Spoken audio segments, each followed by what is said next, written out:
Misteryo. Ito ay ang mga kataga na punong-puno ng kababalaghan, punong-puno ng katanungan at isang bagay na nagbibigay sa atin ng mga pag-iisip at malalim na pagkakaunawa. At naglipa na mga kaibigan ang iba't ibang klase ng misteryo sa buong mundo. Katulad na lamang ng Stonehenge sa England, ang Mountain Cities sa lugar ng Incas, at ang mga stone faces sa Easter Island. Gayon din sa ating bansa ay napakalaking misteryo pa rin ang patungkol sa Yamashita Gold. Pero ang Biblia mga kaibigan, nababanggit dito ang mga bagay patungkol sa kung ano ang mangyayari sa hinaharap, at binabanggit dito ang mapa kung kailan magtatapos ang ating mundo at kung kailan babalik ang ating Panginoong Hesus. Ang tanong ay, gaano na ito kalapit? At si Pangulong Bongbong Marcos na kaya ang kahuli-huli ang presidente ng Pilipinas bago darating ang katapusan ng mundo?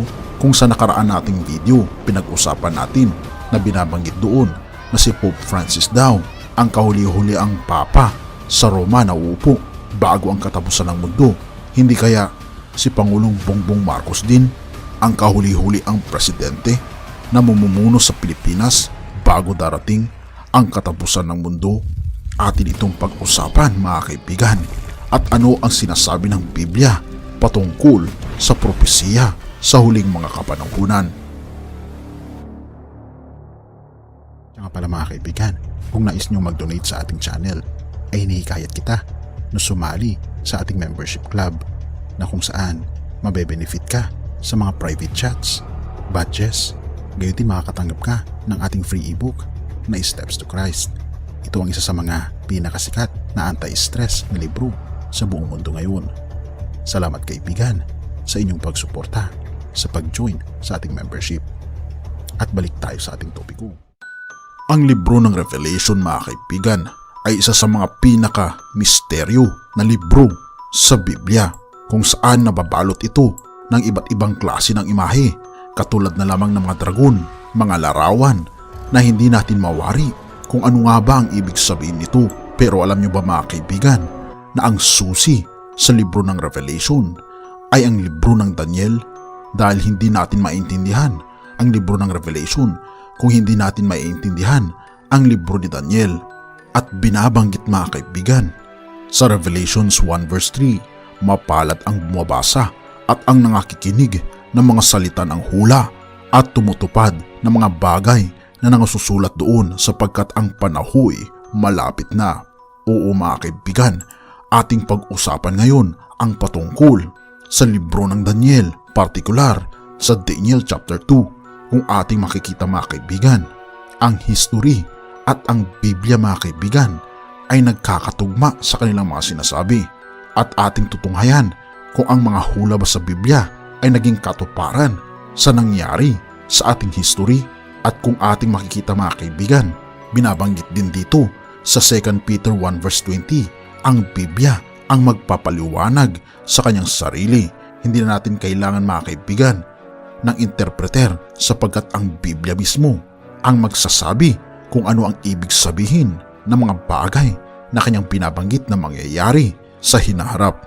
Kung ating babalikan mga kaibigan ang Daniel chapter 2, ito ay isang panaginip na isang hari sa lugar ng Babylonia. Ang Babylonia mga kaibigan noong unang panahon ay ito rin ang tinatawag na Mesopotamia, kung saan dito ang cradle ng unang civilization.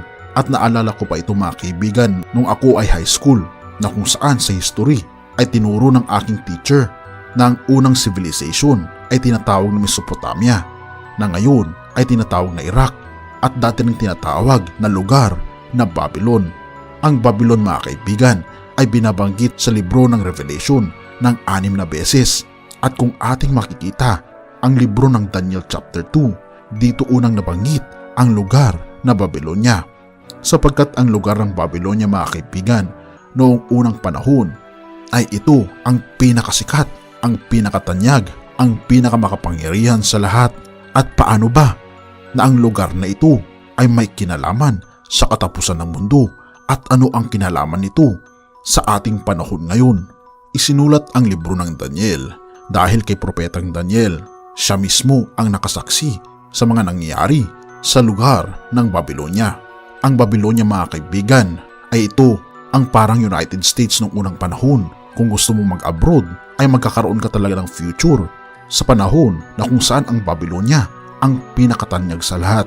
Natalo mga kaibigan ng bansang Babylonia ang bansang Israel dahil ang bansang Israel ay tumalikod sa ating Panginoon, kaya naman pinahintulutan ng ating Panginoon na sakupin ng bansang Babylonia ang Israel. Ito ay dahil din sa pamumuno ni Haring Nebukadnezar. Si Haring Nebukadnezar mga kaibigan ay nagkaroon ng isang panaginip, at sa kanyang panaginip mga kaibigan, siya ay nabagabag dahil nakakakilabot ang kanyang panaginip na sa kanyang paggising sa umagay nabagabag ang kanyang damdamin.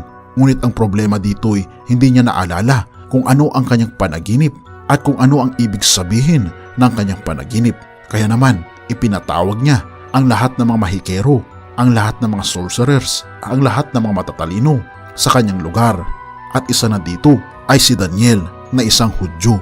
Siya kasama ng kanyang tatlong mga kaibigan na si Shadrach, Meshach at Abednego. Sila ay nananampalataya sa totoong Diyos. Pagkatapos nito'y tinanong niya ang mga mahikero kung alam ba nila kung anong ibig sabihin ng kanyang panaginip. Ngunit sabi ng mga mahikero sa kanya, "Mahal na hari, iyong sabihin ang iyong panaginip at aming sasabihin ang kanyang ibig sabihin." Ngunit ito ang problema mga kaibigan, dahil si Haring Nebukadnezar ay nakalimutan niya ang kanyang panaginip. Kaya naman sa kanyang galit, siya ay nagbigay ng hatol sa kung hindi masasabi ng kahit sino mang mahikero at matatalino at scholars sa kanyang bansa ay lahat sila ay mamamatay. Damay na rin dito si Daniel at ang kanyang mga kaibigan. Ngunit lumapit mga kaibigan itong si Daniel at sinabi niya mga kaibigan dito, "Mahal na hari, walang sino man sa lupa ang makapagbibigay ng kapaliwanagan sa iyong panaginip, ngunit may Diyos sa langit na nakakaalam ng lahat ng mga sikreto." At ang panaginip mga kaibigan ay binigay ng ating Panginoong Hesus, at ang panaginip mga kaibigan ni Haring Nebukadnezar ay kanyang ibinahagi kay Propetang Daniel, at ibinigay din ng ating Panginoon ang interpretasyon kay Daniel. Kaya naman lumapit mga kaibigan si Daniel at ito ay binanggit niya kay Haring Nebukadnezar. At ito pa ang sabi niya, "Ikaw, o hari, nakakita at narito ang isang malaking larawan. Ang larawang ito na makapangyarihan at ang kanyang kakinangan ay mainam, ay tumayo sa harap mo at ang anyo niya ay kakilakilabot. Tungkol sa larawang ito, ang kanyang ulo ay dalisay na ginto, ang kanyang dibdib at ang kanyang mga bisig ay pilak, ang kanyang tiyan at ang kanyang mga hita ay tanso, ang kanyang mga binti ay bakal, ang kanyang mga paay isang bahagi ay bakal at isang bahagi ay putik na luto. Iyong tinitingnan hanggang sa may natibag na isang bato, hindi ng mga kamay na tumama sa larawan sa kanyang mga paang bakal at putik na luto.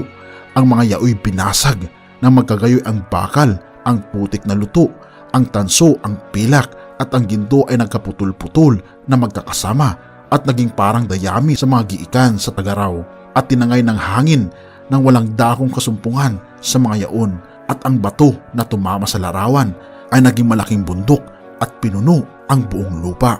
Ito, mahal na hari, ang iyong panaginip, ika pa ni Daniel, at ito ang kahulugan nito. May mga babangon na mga kaharian bago darating ang kaharian ng Diyos.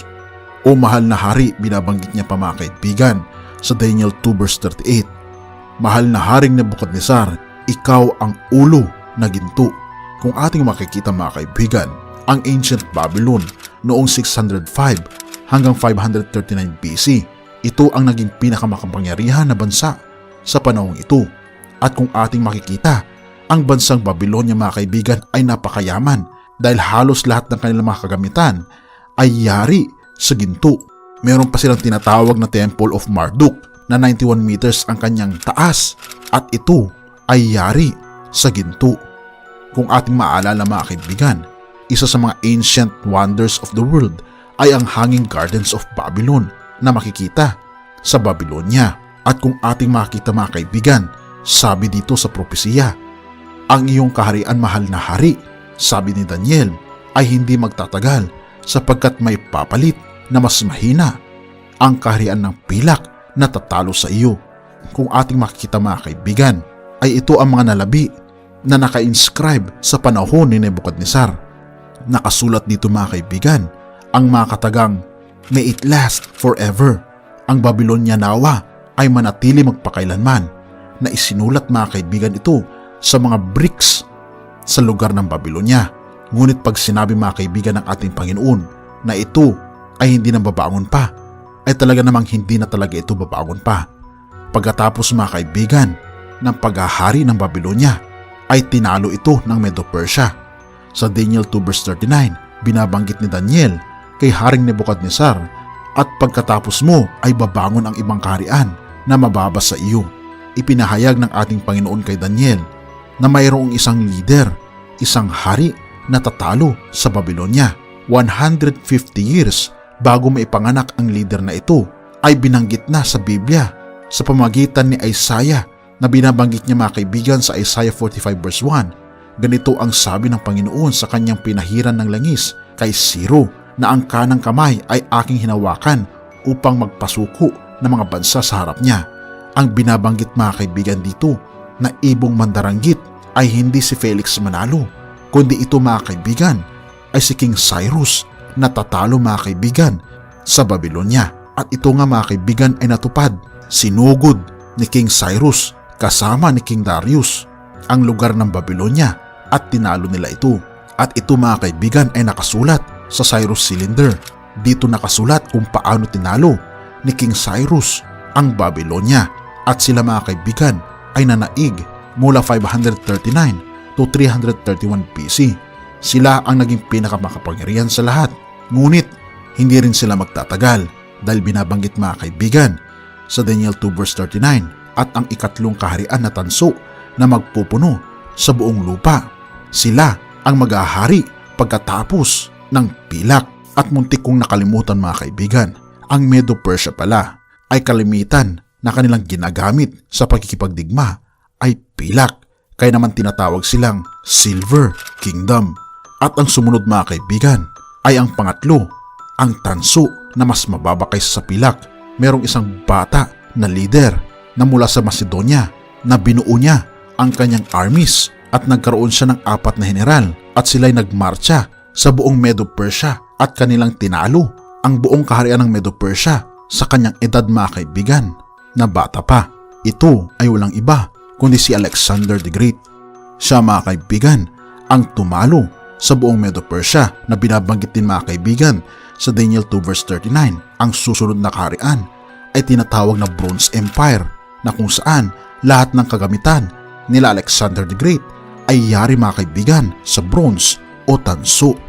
At kung ating makikita mga kaibigan, ang history at ang Biblia ay nagkakatugma ang kanyang sinasabi, dahil lahat ng mga bagay na nangyayari sa atin ay plano ng ating Panginoon.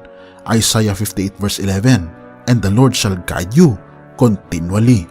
Pagkatapos mga kaibigan ng Grecian Empire na sila ay naghari mula 331 to 168 BC, ay binanggit ni Daniel na ang susunod na kaharian na pinakamalakas na babangon sa buong mundo ay matibay na parang bakal. Palibhasay ang bakal ay nakakaturog at nakakapagsuko ng lahat ng bagay, at kung paanong dinidikdik ng bakal ang lahat ng ito, siya'y magkakaputol-putol at madidikdik. Oo mga kaibigan, ang binabanggit na bakal o Iron Empire na umusbong at naging malakas ay ang Roman Empire.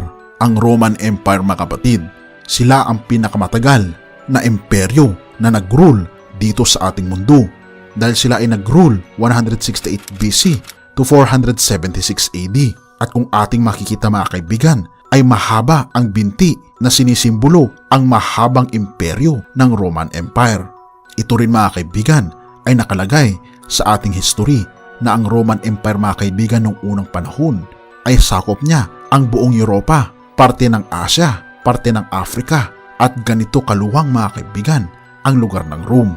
At sa panahon din mga kaibigan ng Roman Empire, ang pinakamalakas na bansa noong unang panahon ay dito rin na ipanganak ang ating Panginoong Jesus. At kung ating makikita mga kaibigan, ang rulership ng Roman Empire din ang nagpapako sa ating Panginoong Hesukristo at naipanganak din si Jesus Christ sa panahon ng Roman Empire.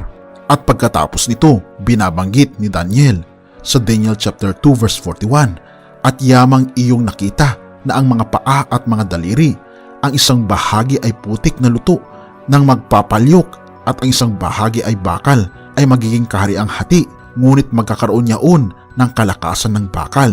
Yamang iyong nakita na ang bakal ay nahalo sa putik na luto, at kung ating makikita mga kaibigan, ay tayo na ay nabubuhay sa pinaghalong bakal at putik sa mga paa ng larawan na ito. At kung ating makita mga kaibigan, ito ay tumutukoy sa 10 daliri, ang divided Europe, dahil ang buong Europe mga kaibigan noong unang panahon ay Roma lang, ngunit nagkaroon ito ng dibisyon na binabanggit sa banal na kasulatan na magkakaroon ng dibisyon ang Roma.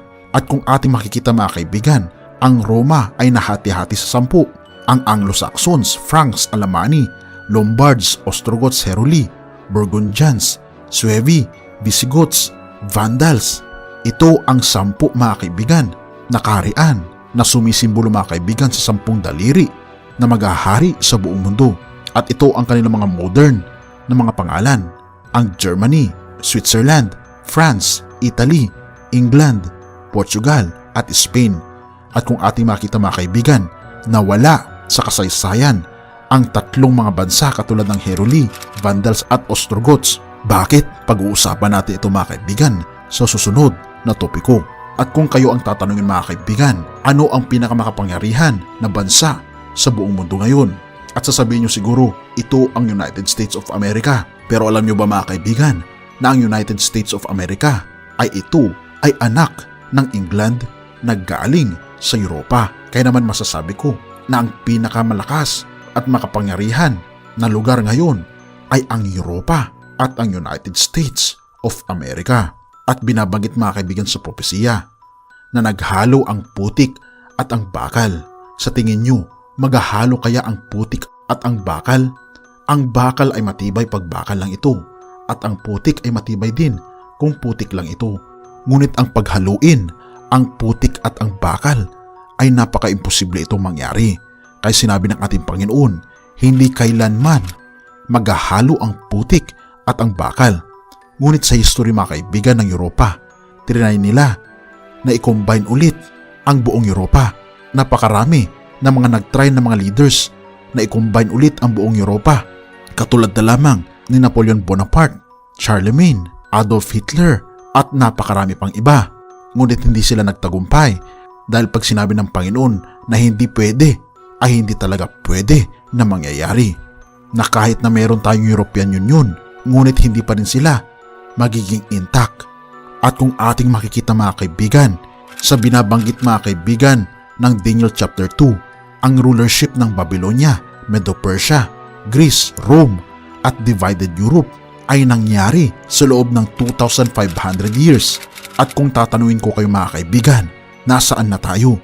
Wala na tayo sa Babylonia, wala na rin tayo sa Medo-Persia, Greece o Roman Empire. Tayo ay nasa divided Europe. Tayo mga kaibigan ay nasa mga paa. At kung tatanungin niyo ako, ano ang susunod pagkatapos nito? Ito mga kaibigan, ang bato na tatama sa paa. At sino mga kaibigan ang batong ito? Daniel 2 verse 44, at sa mga kaarawan na mga haring yaon ay maglalagay ang Diyos sa langit ng isang kaharian na hindi magigiba kailanman, o ang kapangyarihan man ni Yaoy iiwan sa ibang bayan, kundi papuputol-putulin at lilipunin niya ang lahat na kahariang ito, at Yaoy lalagi magpakailanman. Yamang iyong nakita na ang isang bato ay natibag sa bundok, hindi ng mga kamay, at pumutol ang mga bakal ng tanso, ng putik, ng pilak at ng ginto. Ipinaalam ng dakilang Diyos sa hari kung ano ang mangyayari sa harapin, at ang panaginip ay tunay, at ang pagkapaaninaw niya ay tapat. Totoo mga kaibigan, na halos 99% na binabanggit mga kaibigan sa Daniel chapter 2 ay natupad na. At ang hinihintay na lamang natin mga kaibigan ay ang dakilang pagdating ng ating Panginoon, ang dudurog sa lahat ng mga bansa, at ang mananatili magpakailanman ay walang iba ang kaharian ng ating Panginoong Diyos. Totoo mga kaibigan na tayo ay nasa huling mga kapanahunan na at hindi natin alam kung si Pangulong Bongbong Marcos ba talaga ang huling presidente na uupo bago darating ang katapusan ng mundo. Ngunit ako ay naniniwala na ito ay malapit nang darating. Malapit na mga kapatid dahil tayo ay nabubuhay na sa rulership mga kaibigan ng Europa at ng Amerika. At tayo ay nasa huling mga kapanahunan dahil ang ating mundo ay hindi na nagiging mas maganda, hindi na nagiging safe mga kaibigan. At kinakailangan natin mga kaibigan ng isang pag-asa, isang dakilang pag-asa sa ating hinaharap. Ito ang pagdating ng ating Panginoong Hesus, ang pagdating ng dakilang pag-asa para sa iyo at ang iyong pamilya. John 14 verse 1 to 2. Huwag magulumihanan ang inyong puso. Magsisampalataya kayo sa Diyos. Magsisampalataya naman kayo sa akin. Ito ang binabanggit ni Jesus. Sa bahay ng aking Ama ay maraming tahanan. Kung di gayon ay sinabi ko sana sa inyo, sapagkat ako'y paroroon upang ipaghanda ko kayo ng dakong kalalagyan. At kung ako'y pumaroon at kayo'y may paghanda ng kalalagyan, ay muling paririto ako at kayo tatanggapin ko sa aking sarili, upang kung saan ako naroroon, kayo naman ay dubuon. Tunay nga mga kaibigan na ang kaharian ng sanlibutan ay naging sa ating Panginoon at sa kanyang Kristo, at siya'y maghahari magpakailan kailanman. Ito ang binabanggit sa Revelations 11 verse 15. Mga kaibigan, isang guni natin ang ating buhay sa ating Panginoong Hesus dahil siya lamang ang magbibigay sa atin ng tunay na forever, ang walang hanggang kaharian niya na tayo ay tinatawag niya na magpasakop sa kanyang kaharian. Mga kaibigan, tinatanggap mo ba Sa Daniel chapter 7, ang pangitain ng 4 na halimaw, pagkatapos darating ang katapusan ng pang-4 na halimaw. Atin itong pag-usapan mga kaibigan. Ito ay binabanggit mga kaibigan sa Daniel chapter 7. Atin itong baybayin. Verse 1. Noong unang taon ni Belshazzar bilang hari ng Babylonia, si Daniel ay nagkaroon ng pangitain sa kanyang panaginip. Isinulat ito ni Daniel. Ito mga kaibigan, ang panaginip ni Daniel ayon sa kanyang mungkahi. Isang gabi, nakita ko na kabi-kabila ay binabayo ng malakas na hangin ang malaking dagat. Mula sa dagat ay may umahong 4 na iba't ibang halimaw. Ang una ay parang leon, ngunit may mga pakpak ng agila. Habang ako'y nakatingin na bunot ang mga pakpak nito, umangat ito sa lupa at tumayong parang tao. Binigyan ito ng isip ng tao. Ang ikalawa naman ay parang oso. Ang dalawang paa lamang nito sa huli ang inilalakad at may kagat pang 3 tadyang. May tinig ng nag-utos dito, sige, magpakasawa ka sa karne. Ang ikatlo ay kahawig ng leopardo. Ito'y may 4 na pakpak sa likod tulad ng sa ibon, 4 din ang ulo, at binigyan ito ng kapangyarihan. Pagkaraan nakita ko ang ika-4 na halimaw. Nakakatakot ito at napakalakas. Bakal ang ngipin nito at niluluray ang anumang makagat at tinatapakan ang matira doon. Kakaiba ito sa 3 nauna sapagkat ito'y may 10 sungay. Pinagmasdan kong mabuti ang mga sungay at nakita kong may tumutubo pang isa. Ang 3 sungay ay napunot upang magkaroon ng puwang ang sungay na tumutubo. Ang sungay na ito ay may mga mata na tulad sa tao at may bibig na nagsasalita ng sobrang kayabangan. Habang ako'y nakatingin, mayroong naglagay ng mga trono na upo sa isa. Sa mga ito ang nabubuhay magpakailanman. Puting-puti ang kanyang kasuotan at gayon din ang kanyang buhok. Ang trono niya ay naglalagablab at ang mga gulong nito ay nagliliyab. Parang bukal ang apoy na tumadaloy mula sa kanya. Pinaglilingkuran siya ng milyon-milyon, bukod pa sa daan-daang milyon na nakatayo sa harap niya. Humanda na siya sa paggawad ng hatol at binuksan ang mga aklat. Dahil sa sobrang kayabangan, sinasabi ng sungay, muli akong tumingin at nakitang pinatay ang ika-4 na hayop at inihagis ito sa apoy, at iba namang halimaw ay inalisan ng kapangyarihan, ngunit binigyan pa ng panahong mabuhay. Patuloy ang aking pangitain. Nakita ko sa alapaap sa langit ang parang isang tao. Lumapit siya sa nabubuhay magpakailanman. Binigyan siya ng kapamahalaan, ng karangalan at ng kaharian upang paglingkuran siya ng lahat ng tao sa bawat bansa at wika. Ang pamamahala niya ay hindi magwawakas at ang kanyang kaharian ay hindi mawawasak. Ito mga kaibigan, ang pangitain ni Daniel at bigla nga siya mga kaibigan na nagising at siya ay nabagabag kung ano ang ibig sabihin ng kanyang panaginip. Ngunit ito rin mga kaibigan ay binabanggit mga kaibigan sa Daniel chapter 7. Binanggit din dito ang ibig sabihin ng pangitain ni Daniel. Kung ating mapapansin mga kaibigan sa ating pinag-usapan nung nakaraan sa pangitain ni Haring Nebuchadnezzar sa Daniel chapter 2, ito rin ay tumutukoy mga kaibigan sa mga kaharian na babangon bago darating ang kaharian ng Diyos. Kung ating mapapansin kasi mga kaibigan, ang leon mga kaibigan na nakita ni Daniel ay tumutukoy rin sa lugar ng Babylonia, dahil ang leon sa Babylonia mga kaibigan ay ang ibig sabihin nito ay hari ng lahat ng mga hayop. Ibig sabihin, siya rin ang tinatawag na head of gold. Ang ibig sabihin mga kaibigan ng pakpak sa pangitain mga kaibigan ay sumisimbolo sa kung gaano kalakas at kabilis gumalaw at sumakop ng ibang bansa ang lugar ng Babylonia, dahil kilala mga kaibigan si Haring Nebuchadnezzar na greatest conqueror at talagang napakabilis niya mag-conquer ng iba't ibang mga bansa. Ngunit siya mga kaibigan ay pinalitan ng Medo-Persia. Ito ay tumutukoy rin mga kaibigan sa silver na chest at mga kamay ng imahe na tumutukoy rin mga kaibigan sa Daniel chapter 7 ang uso, dahil kung ating makikita at mapapansin, meron siyang tatlong tadyang sa kanyang bibig na tumutukoy sa tatlong malalaking mga bansa na kanyang nasakop. Isa na dito ang Babylonia. Natalo niya ang Babylonia.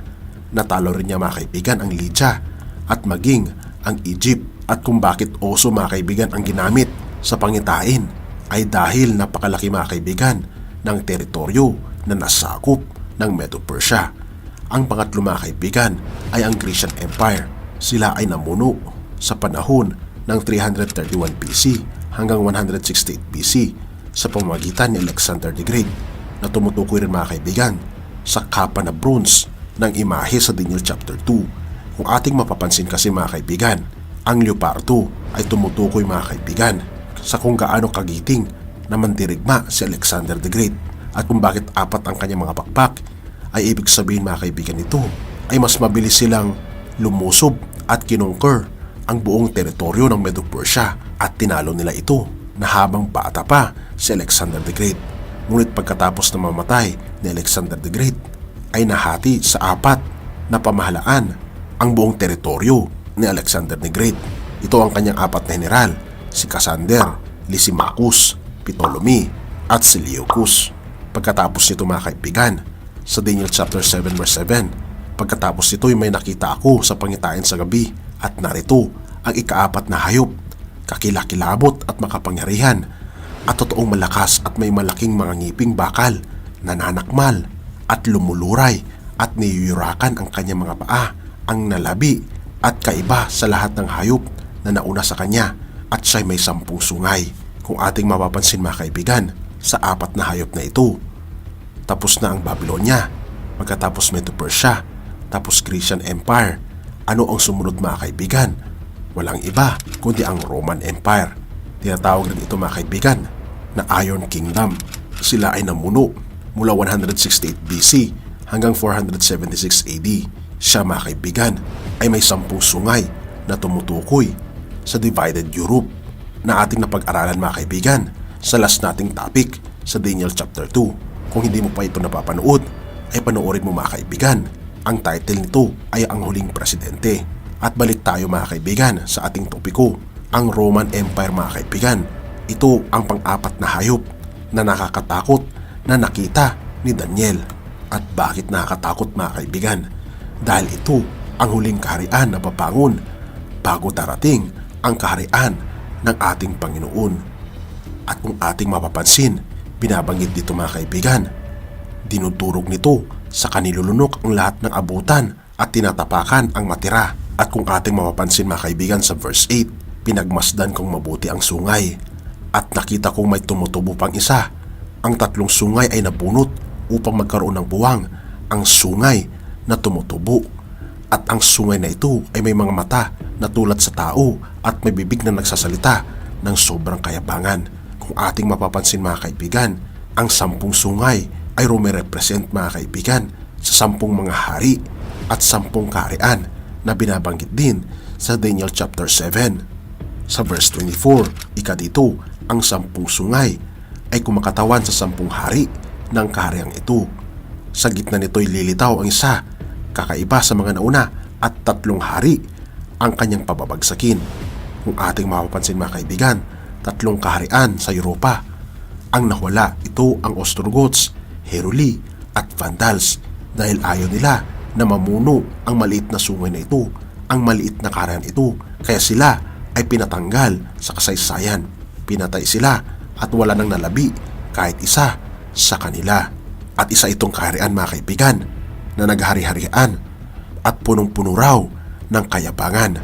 Sino kaya mga kaibigan ang maliit na sungay na ito? Atin itong pag-uusapan sa susunod na topiko. Ngunit ano mga kaibigan ang sumunod? Pagkatapos nito, nakita mga kaibigan ni Daniel na dumating ang ating Panginoon. Sa verse 9, habang ako'y nakatingin, mayroong naglagay ng mga trono na upo sa mga ito at nabubuhay magpakailanpaman. Puting-puti ang kanyang kasuotan at gayon din ang kanyang buhok. Ang trono niya naglalagablab at ang mga gulong nito'y nagliliyab. Parang bukal ang apoy na dumadaloy mula sa kanya.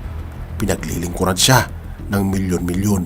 Bukod pa sa daan-daang milyon na nakatayo sa harap niya, humanda na siya sa pagkawad ng hatol at pinuksan ang mga aklat. Ito mga kaibigan ang parating na huling kaharian, ang kaharian ng Diyos na binabanggit mga kaibigan. Ang ating Panginoon ay parating na siya ay nakaupo sa kanyang trono na naglalagablab mga kaibigan. At sa kanyang pagdating mga kaibigan, habang naghari-harian ang maliit na sungay na ito, sa verse 11 binabanggit niya dito, dahil sa sobrang kayabangang sinasabi ng sungay, muli akong tumingin at nakitang pinatay ang ika-4 na hayop at inihagis ito sa apoy. Oo mga kaibigan, kinuha ng ating Panginoon at inihagis niya sa apoy dahil sa sobrang laki ng kasalanan niya laban sa ating Panginoong Diyos. Habang ang ibang mga halimaw mga kaibigan ay inalisan ng kapangyarihan, ngunit binigyan pa ng panahong mabuhay. At pagkatapos nito sa verse 13, patuloy ang aking pangitain. Nakita ko sa lapaap, sa langit, ang parang isang tao. Lumapit siya sa nabubuhay magpakailanman. And verse 14, binigyan siya ng kapamalaan, ng karangalan at ng kaharian upang paglingkuran siya ng lahat ng tao sa bawat bansa at wika. At ang pamamahala niya ay hindi na magwawakas at ang kanyang kaharian ay hindi mawawasak. Oo mga kaibigan, ito ang pangitain ni Propetang Daniel bago darating ang kaharian ng ating Panginoon. At kung ating makikita, tayo na mga kaibigan ay nabubuhay sa pang-4 na hayop sa pamumuno ng maliit na sungay na ito, ang maliit na bansa na ating tatalakayin sa susunod na mga panahon. Ngunit ang importante mga kaibigan, ang pang-4 na hayop ay tumutukoy sa buong Europa, ang pamumuno ng sungay, ang kahariang dadatnan ng ating Panginoon bago niya hukman ang buong sanlibutan. Mga kaibigan, malapit na tayo sa pagdating ng ating Panginoon. Handa ka na ba? Nais mo bang tanggapin ang ating Panginoon sa pagkakataong ito? Kung nais mong tanggapin ang ating Panginoon, ay i-type mo naman sa comment section ang iyong saloobin at ipapanalangin kita.